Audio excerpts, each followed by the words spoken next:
మనతో పాటు మాజీ మంత్రి ఎర్రబెల్లి దయాకర్ ఉన్నారు. అన్న చెప్పండి, హైకోర్టు తీర్పు ఎట్లా వస్తున్నారు? హైకోర్టు తీర్పు వచ్చింది సరే, మేము దాన్ని ఏం పెద్ద వ్యతిరేకిస్తలేము. సుప్రీంకోర్టులో పోతే న్యాయం జరుగుతుంది నమ్మకం ఉన్నది. తప్పకుండా సుప్రీంకోర్టుకు పోతే తప్పకుండా న్యాయం జరుగుతుంది. అంటే ఖచ్చితంగా ఏదైతే ఇక్కడ గ్రీన్కో సంబంధించి మొత్తం ఉల్లంఘనలు జరిగాయి, క్విట్ ప్రోకో జరిగింది, ఎలక్షన్లకు సంబంధించి కూడా మీకు వాళ్ళు బాండ్ల రూపంలో డబ్బులు కూడా చెల్లించారని చెప్పి కాంగ్రెస్ పార్టీ ఆరోపిస్తుంది. దీంట్లో వాళ్ళు ఒక్క పార్టీకి అనేది ఇవ్వలే.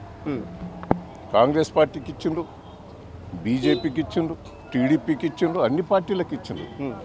దాన్నే మా తెలంగాణలో వాళ్ళు ఏం వర్కులు చేయలే. దయచేసి న్యాయం మా ఎంబడి ఉన్నది, తప్పకుండా న్యాయం గెలుస్తుంది. ఖచ్చితంగా ఈ రేస్ కేసులో ఇప్పటికే పలువురు మంత్రులు చెప్తున్నారు ఖచ్చితంగా కేటీఆర్ జైలుకు వెళ్ళడం ఖాయని చెప్పేసి మంత్రులు ప్రకటన కూడా చూస్తున్నారు. వాళ్ళని రాజకీయ కక్షతోటే వాళ్ళంతా అనుకునే పెడుతున్నారు. కేటీఆర్ని లోపటేయాలి, కానీ న్యాయం మా ఎంబడి ఉన్నది కాబట్టి తప్పకుండా న్యాయం గెలుస్తుందని నమ్మకం, విశ్వాసం మాకున్నది.